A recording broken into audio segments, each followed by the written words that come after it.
बिहार में तेजस्वी यादव के जननायक वाले पोस्टर पर अब विवाद छिड़ गया है।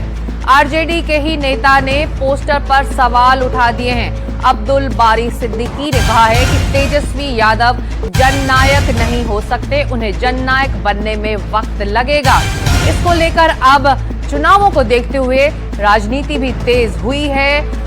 बीजेपी का बयान आया है कि आरजेडी के नेता अब्दुल बारी सिद्दीकी सही कह रहे हैं और जो पोस्टर तेजस्वी यादव ने छपवाया है, बीजेपी के मुताबिक ये उनका अहंकार है। हालांकि सबसे बड़ा सवाल यही है कि उनकी अपनी ही पार्टी के नेता उनके जननायक होने पर सवाल उठा रहे हैं, वो भी तब जब चुनाव सर पर हैं और वो महागठबंधन के मुख्यमंत्री पद के उम्मीदवार भी हैं, एक बड़ा चेहरा है और स्टार प्रचारक हैं। उनके ही नाम पर महागठबंधन अब चुनावी मैदान में चुनाव प्रचार कर रही है।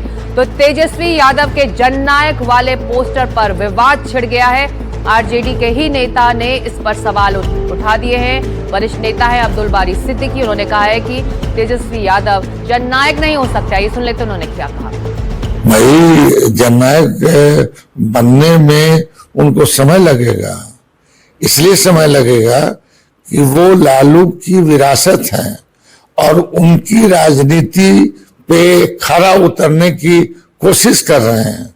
तो मुझको लगता है आने वाले दिनों में लालू जी जननायक कर्पूरी ठाकुर के पद चिन्हों पर चलेंगे तो जननायक उनको भी कहेगा लोग। और इसी मुद्दे पर चर्चा करने के लिए सीधे चलते हैं हमारे सहयोगी जैनेंद्र के पास। जैनेंद्र, महागठबंधन के लिए बयान अच्छी खबर नहीं है। एक तरफ वो मुख्यमंत्री पद के उम्मीदवार हैं, दूसरी तरफ उनकी अपनी ही पार्टी के वरिष्ठ नेता सवाल उठा रहे हैं। ऐसे में महागठबंधन का जवाब क्या होगा? जननायक नहीं है, वक्त लगेगा, फिर भी अगुवाई कर रहे हैं महागठबंधन की वो। बिल्कुल, देखिए अब्दुल बारी सिद्दीकी वही कह रहे हैं जो एक परिपक्व नेता को कहना चाहिए। देखिए, सोशल मीडिया और पोस्टरबाजी की सियासत में नेता और समर्थक जो है वो अपने सुप्रीम लीडर को अलग अलग उपाधियों से नवाजते हैं और उसी सिलसिले में अब तेजस्वी यादव को जननायक कहने का सिलसिला चल पड़ा है। इससे पहले आपको ध्यान होगा राहुल गांधी को पूरी कांग्रेस जो है वो जननायक की उपाधि दे चुकी है, जिस पर कि खुद प्रधानमंत्री ने निशाना साधा, क्योंकि जननायक की उपाधि जो है वो कर्पूरी ठाकुर जो बिहार के पूर्व मुख्यमंत्री रह चुके हैं उन्हें दी गई हुई है और वो पिछड़े समाज से भी आते हैं। जाहिर सी बात है कि जो विपक्ष है महागठबंधन का यानी सत्ताधारी एनडीए, वो निशाना साधता है कि कर्पूरी ठाकुर की उपाधि को पहले राहुल गांधी ने और अब तेजस्वी यादव ने जो है वो चुराने की कोशिश की है। और जाहिर सी बात है कि अब्दुल बारी सिद्दीकी ने अपने आप को एसोसिएट नहीं किया है उस मुहिम से जिसमें तेजस्वी यादव को या राहुल गांधी को जननायक कहा जा रहा है। जाहिर सी बात है लेकिन कि एक किस्म से अपने ही नेता ने आईना दिखाया है तो किरकिरी तो हुई है। ऑफिशियल रिएक्शन का तो सिक्ता जी देखिए हमें इंतजार करना ही पड़ेगा। लेकिन बिहार में जितना बड़ा कद है कर्पूरी ठाकुर जी का और चूंकि ये उन्हें उपाधि दी गई है, इसी तरीके से जयप्रकाश नारायण को लोकनायक कहा जाता है, महात्मा गांधी को राष्ट्रपिता कहा जाता है। अब कोई नेता कोई कार्यकर्ता अपने नेता को अगर ये उपाधियां देने लगे, सवाल तो उठेंगे और इससे बचना चाहिए महागठबंधन के नेताओं को। जी बिल्कुल, सवाल तो उठेंगे और सवाल बीजेपी ने उठा दिया। जैनेंद्र, प्रभाकर अब जुड़ रहे हमारे साथ पटना से। प्रभाकर, बीजेपी ने इस पर एक तरह से हाथों हाथ लिया है सिद्दीकी के इस बयान को और कह दिया है कि ये जो पोस्टर है ना, ये तेजस्वी यादव का अहंकार है, यानी कि एक नया मुद्दा भी अब अगले 2 दिनों तक हमें सुनने को मिलेगा। जी देखिए, ये 2 दिनों तक नहीं रहेगा ये मुद्दा, बल्कि मेरा मानना है कि पूरे चुनाव में रहेगा। जननायक कर्पूरी ठाकुर जो है वो ईबीसी यानी अति पिछड़ों के बहुत बड़े नाम है इस पूरे इलाके के लिए, खासकर बिहार के लिए।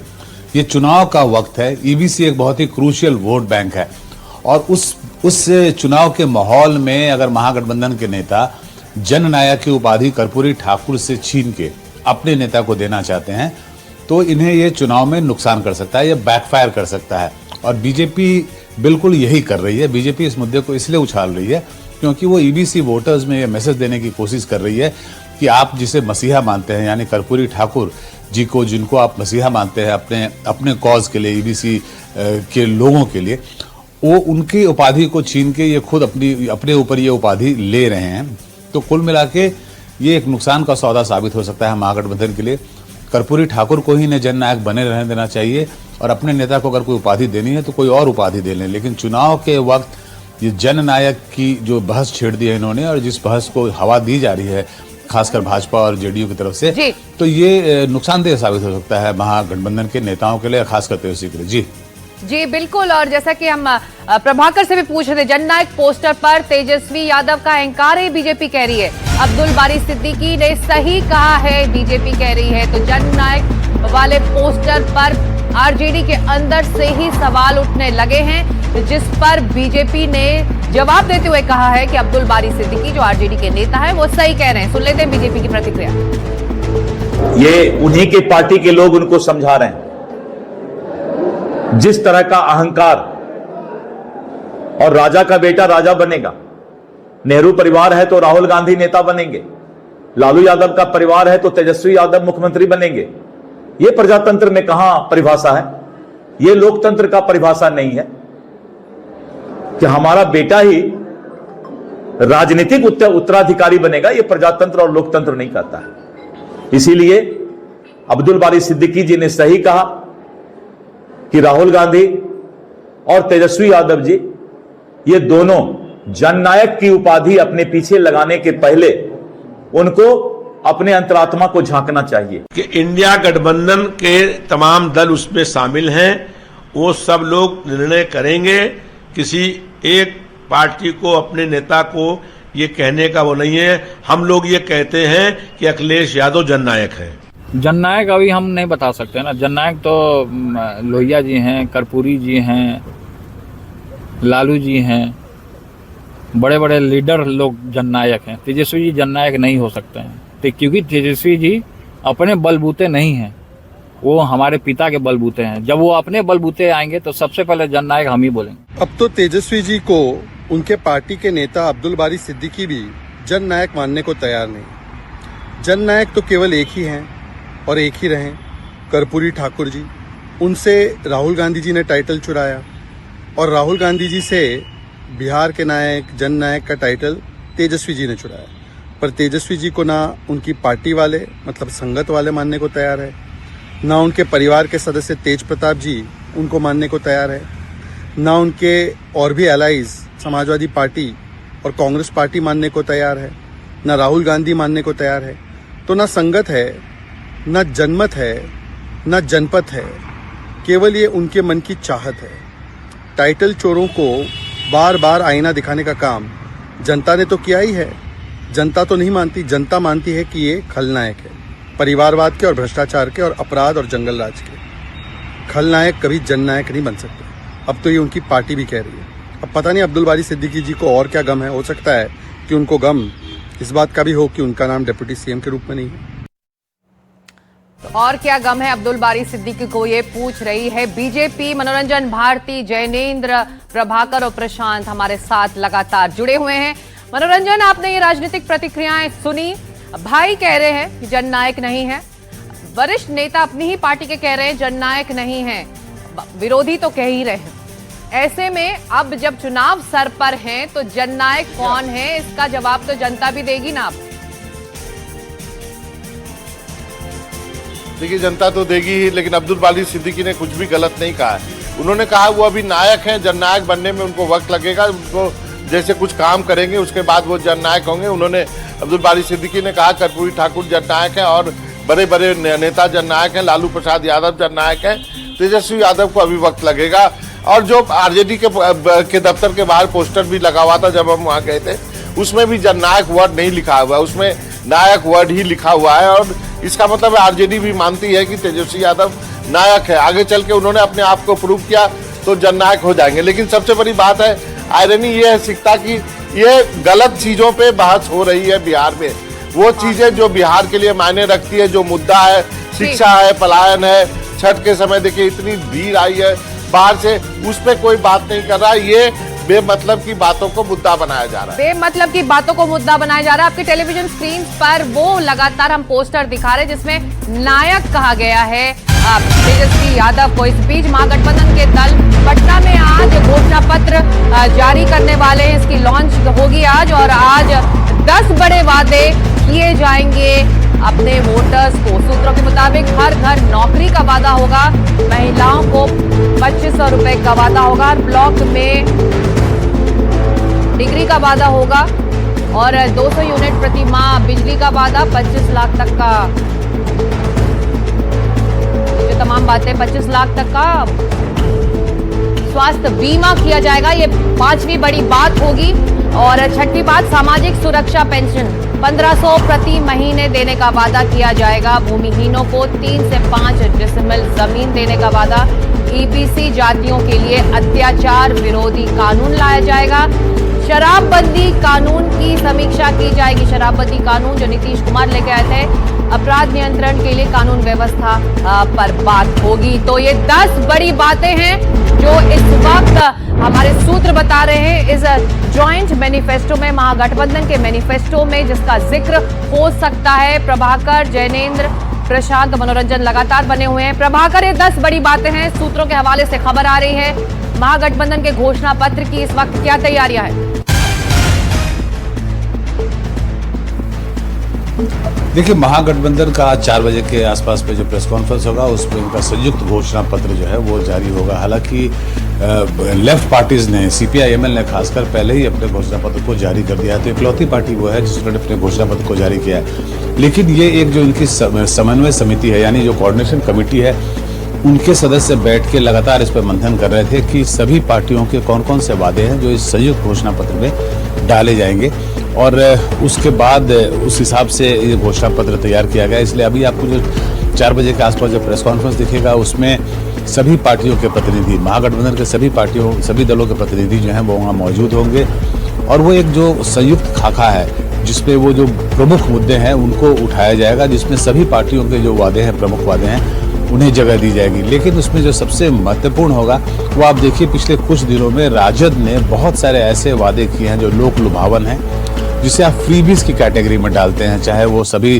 परमानेंट जो टेम्प्रेरी स्टाफ हैं, जो सरकारी नौकरी में काम कर रहे हैं, गैर सरकारी हैं लेकिन सरकार के लिए काम कर रहे हैं, उन्हें परमानेंट करने के लिए, या फिर जितनी भी जीविका दीदियां हैं उन्हें परमानेंट नौकरी देने के लिए, उन्हें 30,000 रुपये महीने तनख्वाह देने के लिए, ये बड़े वादे हैं। और ऐसा माना जा रहा है कि ये जो वादे हैं ये राजद ने जो है ये बाकी सहयोगी दलों से कंसल्ट करके किया है। इन वादों को प्रमुखता दी जाएगी, क्योंकि इससे अगर फायदा मिलना है तो सभी को फायदा मिलेगा। जी बिल्कुल, तमाम वो वादे हैं जिससे फायदा मिले आम जनता को, कतार में आखिरी खड़े इंसान को। लेकिन प्रशांत, इसमें ऐसे भी वादे हैं जो पूरी तरह से विरोधी एनडीए को घेरते भी हैं, चाहे वो शराबबंदी कानून की समीक्षा का वादा हो, चाहे वो अपराध नियंत्रण के लिए कानून व्यवस्था पर खास फोकस हो। कानून व्यवस्था पर लगातार सवाल तेजस्वी यादव उठा रहे हैं। जी देखिए सिक्ता, आपने शराबबंदी कानून का जिक्र किया। एक दिलचस्प बात यह है कि लगातार आरजेडी हो, कांग्रेस हो, वो नीतीश कुमार के शराबबंदी कानून की आलोचना करते रहे हैं, और हम लोग ये ऐसा लग रहा था कि शायद महागठबंधन या आरजेडी जब सरकार में आएगी तो इस कानून को खत्म करेगी। लेकिन अभी तक जो जानकारी मिल रही है, इस कानून को खत्म करने की बात नहीं कही है। हाँ, जो आज जो मैनिफेस्टो जारी होगा उसमें साड़ी पर जो बैन लगाया हुआ है अभी तक नीतीश सरकार ने, उस पर बैन हटाने की बात जरूर कही जाएगी, वो एक प्रमुख डिमांड रही। जी, इस वक्त ये बड़ी खबर प्रशांत आ रही कि महागठबंधन के घोषणा पत्र पर तेजस्वी यादव का बयान आया है। आज जारी होगा महागठबंधन का घोषणा पत्र। हमारे घोषणा पत्र को तेजस्वी प्रण पत्र भी कह सकते हैं। एनडीए का घोषणा पत्र कहाँ है, ये सवाल उठा रहे हैं तेजस्वी यादव। हम विजन बता रहे हैं और वो गाली दे रहे हैं। तो ये तमाम प्रतिक्रियाएं आ रही हैं और आज शाम को ये घोषणा पत्र जारी होने वाला है। साफ बात है, हम लोगों के तरफ से सीएम का चेहरा भी घोषित है, और आज हम लोग जो है बिहार के लिए हमारी क्या योजनाएं रहेंगी अगले 5 साल के लिए, यानी जिसको आप तेजस्वी प्रण पत्र भी कह सकते हैं, घोषणा पत्र जो हम लोग आज जो है जारी करेंगे। लेकिन हम तो चाहते हैं एनडीए की तरफ से कि उनका मुख्यमंत्री का चेहरा कौन होगा, और उनका घोषणा पत्र अब तक क्यों नहीं आया, उनका विजन क्या है, कैसे वो बिहार को आगे बढ़ाएंगे। अब तक जितनी योजनाएं लाई हैं इन्होंने नकल की है तेजस्वी की, तो इनके पास कुछ अपना करने को, कहने को नहीं है बिहार के लोगों के लिए। हम लोग विजन बता रहे हैं, रोड मैप बता रहे हैं, हम लोग क्लियर है कि बिहार को नंबर 1 बनाना है, और वो लोग केवल गाली देने में, नेगेटिव पॉलिटिक्स, नकारात्मक पॉलिटिक्स में लगे हुए हैं। तो इस घोषणा पत्र के जारी होने पर सभी की नजर है। पवन खेड़ा का भी प्रतिक्रिया, ये रिएक्शन आया, राजीव रंजन का भी आया। ये सुन लेते हैं दोनों क्या कहें। तो 20 साल बिहार के साथ धोखा हुआ है, अब बिहार को उससे निजात दिलवाने की आवश्यकता है। तो हमारा जो मैनिफेस्टो है बिहार के तमाम वर्गों के लिए, नौजवानों के लिए, महिलाओं के लिए, किसानों के लिए, व्यापारियों के लिए, सबके लिए कुछ न कुछ जरूर है उसमें। देखिए, मैनिफेस्टो तो लोगों को गुमराह करने के लिए वो जारी कर रहे हैं, लेकिन जनता के सामने नीतीश कुमार जी अपने आप में चलते फिरते मैनिफेस्टो हैं। उन्होंने जब भी जो कहा उसको पूरा करके दिखाया, और जब मुकाबला नीतीश कुमार जी से है तो फिर वायदों पर क्या भरोसा जनता करेगी। जनता को यकीन ही नहीं है, इसलिए कि जो कुछ भी कांग्रेस के 6 दशकों के शासनकाल में बिहार ने दर्द और यंत्रणाएं भोगी हैं, और उसके बाद 15 साल का जंगल राज, कोई उस दौर में लौटना नहीं चाहता है। ये 20 साल नीतीश कुमार जी के शानदार जो 2 दशक का कार्यकाल है, बिहार बदला है, इसका अभूतपूर्व कायाकल्प हुआ है। कोई पीछे मुड़कर देखने के लिए भी तैयार नहीं है, लौटने का तो सवाल ही नहीं उठता है। दवाई, पढ़ाई, सुरक्षा, आम आदमी को रोजगार, किसान को पैदावार का भरपूर इनाम, लागत में जोड़कर पलायन रोकना, सांप्रदायिक सौहार्द जो बिगाड़ा है उसको संभालना, जोड़ना। इंतजार कर लीजिए कुछ घंटे। बिहार के स्वाभिमान को जगाने वाला, रक्षा करने वाला, उसका बिहारियों के आम आदमी बिहारी जो है उसके हितों को देखने वाला हमारा घोषणा पत्र आएगा। कोई सेटबैक नहीं है, करें, घोषणाएं करने में क्या जाता है। जिसको सरकार में ही नहीं आना वो जितनी बड़ी घोषणाएं करते। मैनिफेस्टो जब वो निकाल रहे हैं तो उसमें ये भी तो बताएं कि रास्ता क्या है, राजस्व कैसे मेरे राज्य का बढ़ाने की आप सोच रख रहे हैं, रेवेन्यू जनरेशन कैसे। जब तक रेवेन्यू जनरेशन नहीं होगा आपके वादों के कोई मायने नहीं है। और ये बात आपको भी पता है, मतलब नेता प्रतिपक्ष को पता है कि वो सत्ता में उनको आना नहीं है, तो झूठ बोलने में क्या जाता है, बड़े बड़े वादे करने में क्या जाता है, पूरा तो उनको करना नहीं। तो चिराग पासवान कह रहे हैं कि बड़े बड़े वादे करने में क्या जाता है, राजस्व कहां से आएगा, ये बड़ा सवाल है। आपको तेजस्वी यादव का वो चुनावी वादा भी सुनाते हैं जो कुछ दिनों पहले हाल ही में उन्होंने एक प्रेस कॉन्फ्रेंस पर जनता के लिए वादे किए। आज हम कह रहे हैं कि जितनी जीविका दीदी, जितनी सीएम दीदियां हैं उनको स्थायी किया जाएगा, और 30,000 रुपए प्रतिमाह हमारी सरकार बनने पर उन जीविका सीएम दीदियों को दिया जाएगा। जीविका समूह की दीदियों द्वारा लिए गए लोन के सूद को माफ करा जाएगा। 2 वर्ष तक ब्याज मुक्त ऋण दिया जाएगा। अन्य सरकारी कार्यों के निष्पादन के लिए प्रति माह 2,000 भत्ता जो है वो भी दिया जाएगा। जितना कैडर है, जिनका दीदियों का कैडर है, 5 लाख रुपए तक का बीमा सरकार जो है कराने का काम करेगी। तो वादों की झड़ी लगाई है और जिसका आज एक साझा घोषणा पत्र भी जारी होगा। तेजस्वी कह रहे हैं कि वो इसे तेजस्वी वादा पत्र भी कह सकते हैं। कल बिहार चुनाव प्रचार में राहुल गांधी भी उतरेंगे, बड़ी खबर आ रही है। राहुल गांधी की कल मुजफ्फरपुर, दरभंगा में रैली होगी। राहुल गांधी और तेजस्वी यादव साथ दिखाई देंगे, करेंगे चुनाव प्रचार। दोनों नेताओं की संयुक्त सभा होगी। मल्लिकार्जुन खड़गे 31 अक्टूबर को गोपालगंज से प्रचार की शुरुआत करेंगे। प्रियंका गांधी भी 1 नवंबर से चुनावी मैदान में उतरने वाली हैं। तो बिहार का रण तैयार है और महागठबंधन अपने स्टार प्रचारकों के जरिए इसमें और ज्यादा जान डालने वाला है। और सीधे चलते हमारे सहयोगियों के पास। जैनेंद्र, कांग्रेस की पूरी तैयारी दिख रही है। कांग्रेस के अब सभी चेहरे, छठ का महापर्व खत्म हो चुका है, अब लोकतंत्र के महापर्व की बारी है और ये सभी बड़े चेहरे अब मैदान में दिखाई देने वाले। बिल्कुल सिक्ता जी, कांग्रेस के हमारे टॉप सोर्सेज बता रहे हैं कि राहुल गांधी, प्रियंका गांधी और मल्लिकार्जुन खड़गे जो बचे हुए 10 दिन हैं, इनमें से कोई ना कोई एक नेता बिहार में रोज ही प्रचार करेगा। राहुल गांधी करीब 6 दिनों तक 6 दिन जाएंगे इस बीच में प्रचार करने के लिए। तकरीबन 1 दर्जन सभाएं करेंगे, जिसमें 6 पहले चरण की और 6 दूसरे चरण की सीटें होंगी। इसी तरीके से प्रियंका गांधी भी तकरीबन 6 से 8 सभाएं करने वाली हैं। मल्लिकार्जुन खड़गे 3 से 4 सभाएं करने वाले हैं। आज मैनिफेस्टो लॉन्च होगा तो काफी कुछ बात करने के लिए भी होगा बचे हुए 10 दिनों में। लेकिन एक सवाल जरूर सिक्ता जी ये है कि पिछले 1 महीने से कोई भी बड़ा कांग्रेसी नेता बिहार नहीं गया है। राहुल गांधी ने पूरे बिहार की यात्रा की, इसके बाद पटना में यात्रा की, उस बात को 2 महीने हो गए। 1 महीने पहले कांग्रेस वर्किंग कमेटी की बैठक हुई पटना में, उस दिन राहुल और खड़गे ने अति पिछड़ा समाज के लिए घोषणा पत्र जारी किया। इसके बाद से राहुल गांधी हो, प्रियंका गांधी हो, मल्लिकार्जुन खड़गे हो, कोई टॉप कांग्रेस का नेता पटना नहीं पहुंचा है, बिहार नहीं पहुंचा है। अब लगभग 1 महीने के बाद जा रहे हैं। बचे हुए 10 दिन में कितना वो कवर करेंगे, ये देखने वाली बात होगी। बिल्कुल। और अब चुनावी मैदान में राहुल गांधी उतरे, तस्वीरों में दिख रहा है कि कितना जन समर्थन उन्हें अपनी इस यात्रा में मनोरंजन मिला था। वेयर इज राहुल गांधी, ये सवाल बीजेपी कर रही थी। क्या जनता और कार्यकर्ता भी पूछ रहे थे हमारे स्टार प्रचारक हैं का?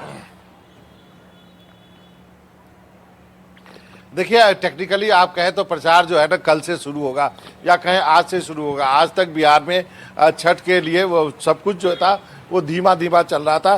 तो इसलिए यदि आज कांग्रेस को लगता है कि आज के जो घोषणा पत्र के बाद एक मोमेंटम मिलेगा, और पिछले दिनों हुआ क्या कि सीट शेयरिंग को लेकर के कांग्रेस के अंदर जो है टिकटों को बंटवारे को लेकर के जो उठापटक या स्थिति बनी थी, राहुल गांधी ने पहले वहां से 3 नेताओं को दिल्ली भेज के ये पूरे मैच को ठीक करने की कोशिश की है, और उसके बाद ही अब वो चुनाव प्रचार में उतरे। जी जी, आप नजर रखें। आप सभी का शुक्रिया इस एनालिसिस के लिए और अपडेट के लिए। ग्राउंड पर हम फिर लौटेंगे आप लोगों के पास। फिलहाल इस अपडेट के लिए आप सभी का शुक्रिया। बढ़ते आगे, बिहार चुनाव को लेकर मोकामा में टक्कर जबरदस्त है। यहाँ 2 बाहुबली आमने सामने हैं। पहला अनंत सिंह, जिन्हें छोटे सरकार के नाम से भी जाना जाता है, वो खुद इस सीट में चुनावी मैदान पर हैं। तो दूसरी ओर उनके सामने है सूरजभान सिंह की पत्नी, जिन्होंने अनंत सिंह को टक्कर दी।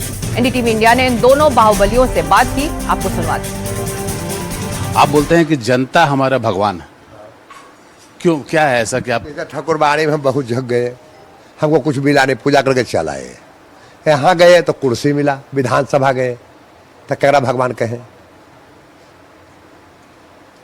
आप जनता आपके भगवान लेके गए, वहाँ मिला, उसी को भगवान कहते हैं। जनता भी आपको भगवान मानती है? जनता ने प्रेम करते हैं तब तो वोट देते हैं, सच झोंक हम जीते हैं। तो इसके पहले तो आपकी पत्नी थी, जब आप काम किए हैं तो फिर आप उनको हटा के आप क्यों आगे मैदान में हैं? आप क्यों? पत्नी हमको सजा हो गया, लड़ने लायक कोई परिवार घर में नहीं था, तब पत्नी को लड़ा दिए। पत्नी लड़ा, फिर हम छूटे, फिर हम लड़ रहे हैं। पत्नी के बाल बच्चा भी देखना था, काम धाम भी देखना था, घर परिवार के। उतना जनता का हम संतुष्ट नहीं हुआ, जितना काम होना चाहिए नहीं हुआ। पत्नी विधायक के रूप में जो काम की वो आप संतुष्ट उससे नहीं हुए संतुष्ट। वो बाल बच्चा भी देखना था, नौकर चाकर के देखना था, बहुत काम एक आदमी था। तो उतना जनता में टाइम नहीं दिया। हम कोई काम नहीं घर के करते, हम जनते में रहते हैं। वो घर के भी काम करता था, हम अपने घर के कोई काम नहीं करते हैं। अब वो क्या करेंगे? जनता में रहते हैं। अब क्या करेंगे? अब तो उनको हटा के अब खुद विधायक बनने जा रहे हैं। हाँ, हम इस दिन हाइये थे, वो 2 साल में था। जब हमको अथी हो गया तो कोई परिवार में लड़ने वाला नहीं था, तो हम लड़ा दिए। 2 साल रहा मोटा, 20 साल 22 साल से हम ही हैं। इस बार जो लड़ाई है, इस बार तो कठिन लड़ाई मान रहे हैं आप? इस बार का लड़ाई हम कठिन कभी नहीं मानते हैं। जो लड़ रहे हैं सब दिन हमारे लड़ते आए हैं। तो आपका जज्बा है, बट लड़ाई तो कठिन है भाई। दोनों बाहुबली लोग हैं आप लोग। नहीं तो सब दिन तो हैं, हम ही दोनों नया आए हैं। पहले लड़े हैं, वो बादों में लड़े हैं, जितबो किए हैं। तो 4 साल विधायक रहे, चल गए क्षेत्र छोड़ के लड़ने के लिए एमपी में। आज बोलते हैं कि हम घर का बेटा है। तब बाहर जाकर लड़ते थे तो बेटी बनकर लड़ते थे कि बेटे बनकर लड़ते थे। आप लोगों से बहुत पुराना आपसे अदावत भी रहा है। अदावत बात कुछ नहीं है, वोट का लड़ाई है, अदावत कुछ नहीं है। पर्सनल कुछ नहीं? कुछ नहीं, नहीं कुछ नहीं। पर्सनल कुछ नहीं है, कोई लड़ाई नहीं, कोई झगड़ा कुछ नहीं। वोट का लड़ाई है।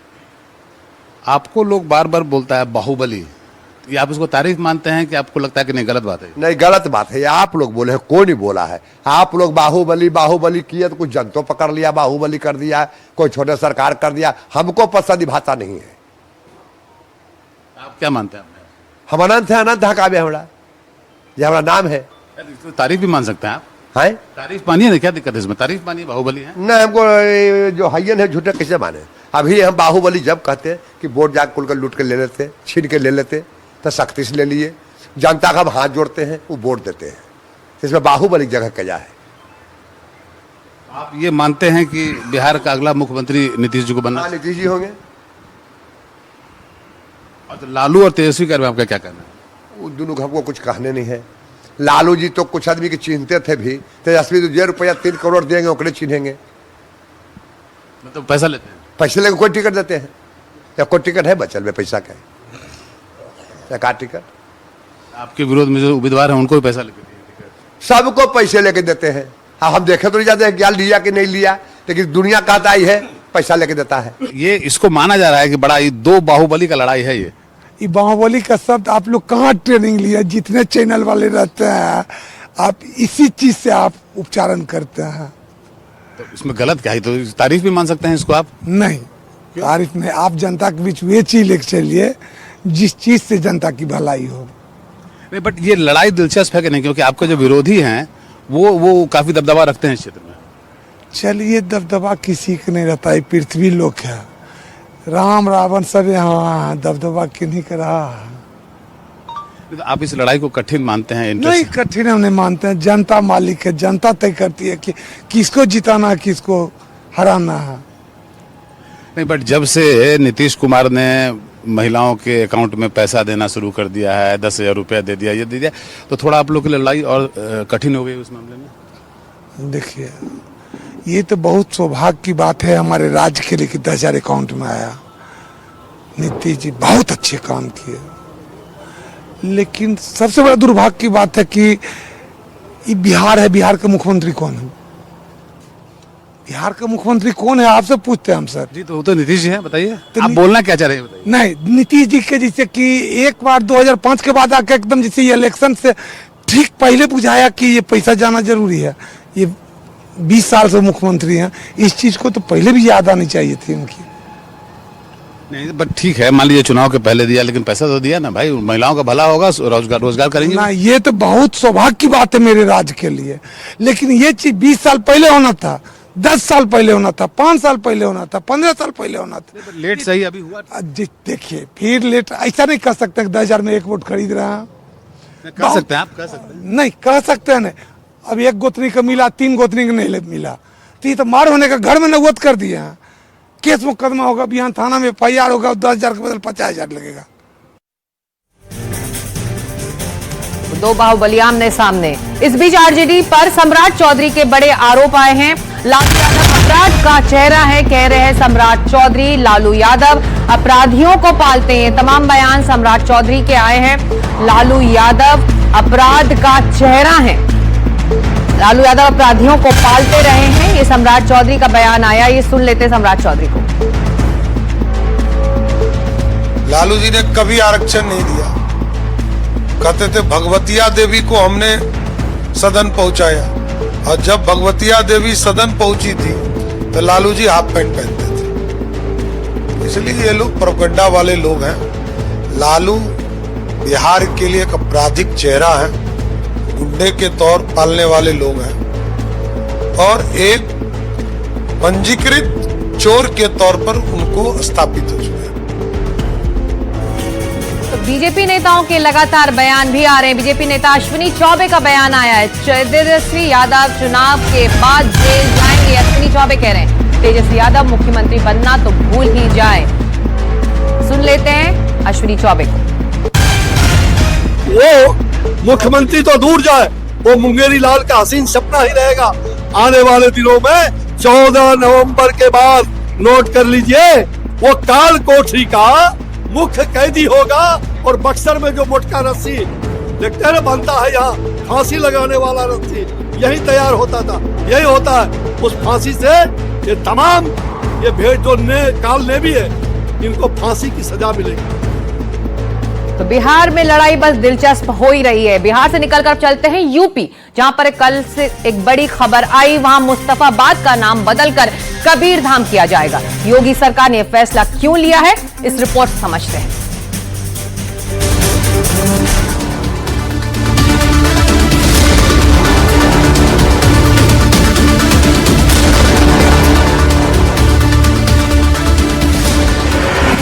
पहले इलाहाबाद हुआ प्रयागराज, फैजाबाद बदलकर किया अयोध्या, अब आ गया मुस्तफाबाद का नंबर।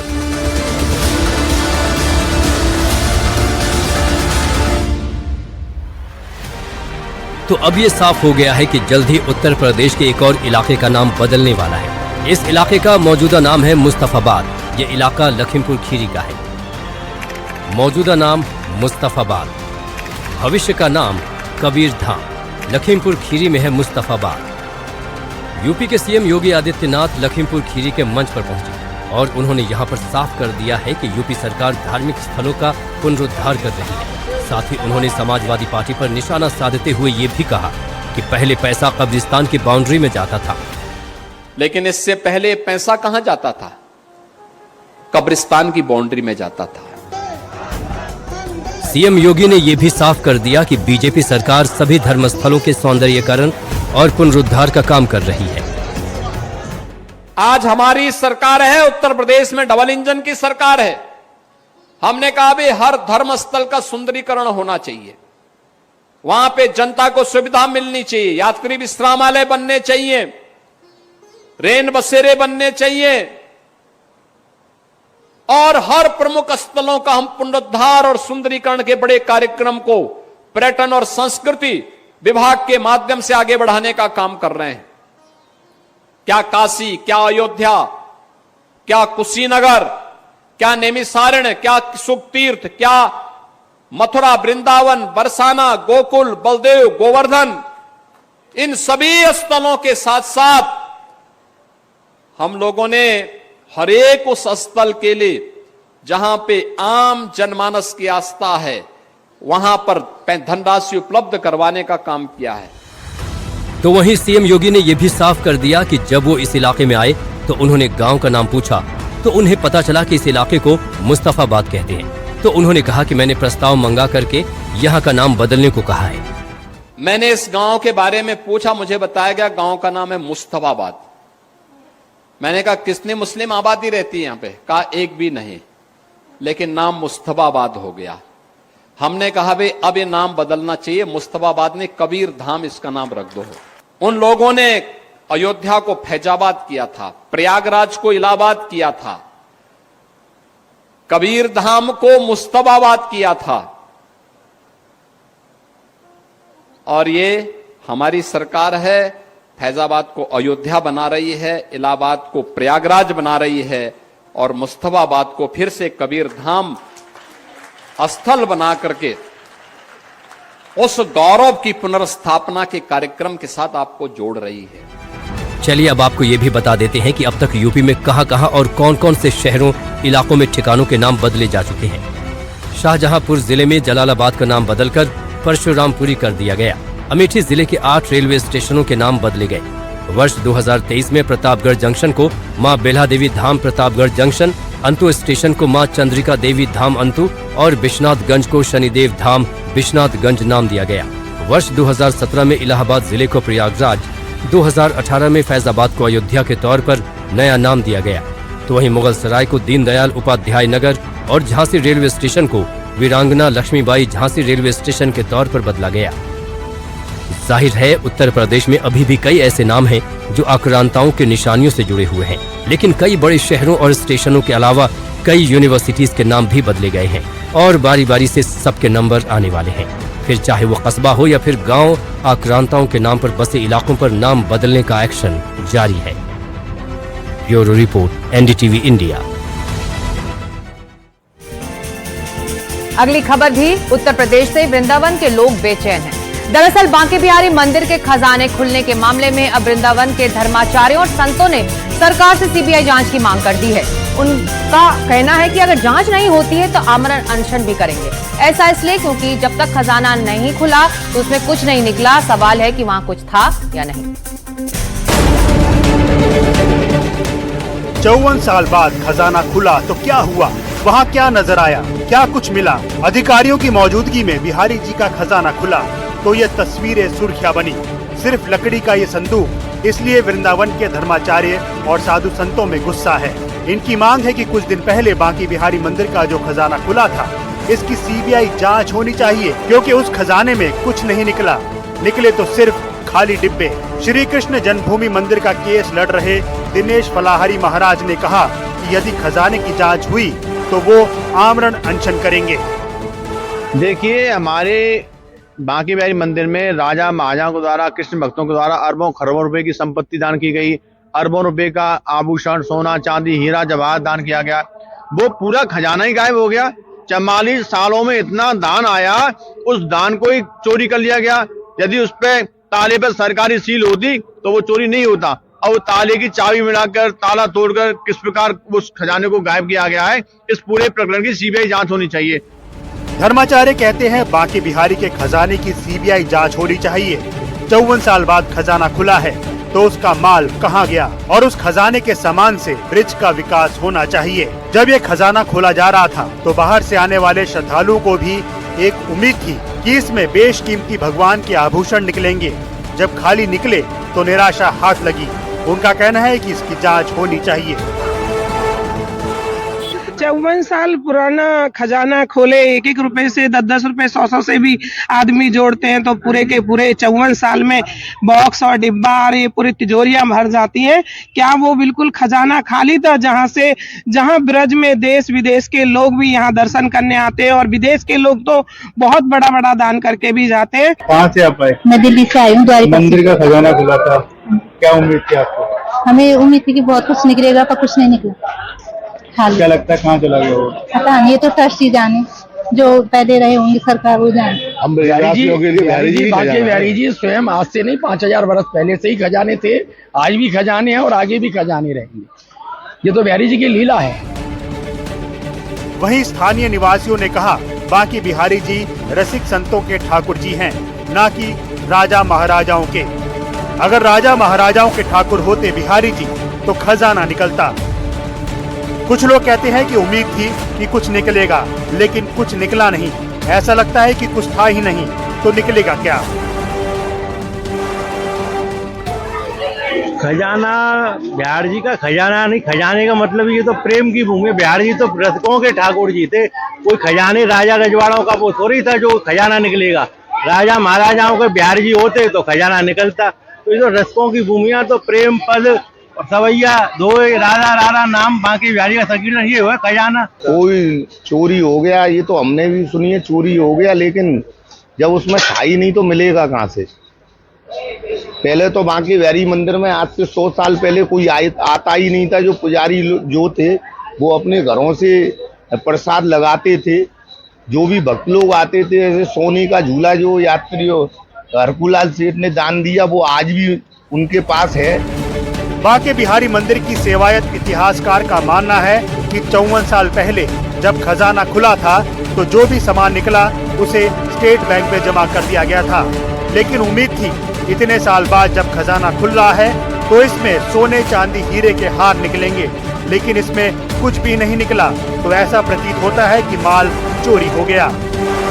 अगर वहाँ कुछ चंद लोगों ने वो माल गायब कर दिया या अपने कब्जे में कर लिया, ठाकुर जी के उस पैसे को खा गए, तो जैसा सुनने में आ रहा है और बताया जा रहा है कि उस संपूर्ण पैसे को एकत्रित करके ब्रज के विकास में, वृंदावन के विकास में, आने वाले श्रद्धालुओं के विकास में, संस्कृत और संस्कृति के विकास में, गौ माता की रक्षा के विकास में, यानी संपूर्ण ब्रज के विकास में वो लगाया जाए। अगर ऐसा लगाया जाएगा तो ब्रज की अलग ही छवि होगी। सुप्रीम कोर्ट द्वारा बनाई गई हाई पावर कमेटी और सदस्यों द्वारा प्रशासन के अधिकारियों के साथ धनतेरस और छोटी दिवाली वाले दिन खजाना खोला गया था, लेकिन उसमें कुछ बर्तन और एक सोने और 3 चांदी की छड़ी निकली थी और साथ में आभूषणों के खाली डिब्बे, जिसके बाद लोग जांच की मांग कर रहे हैं।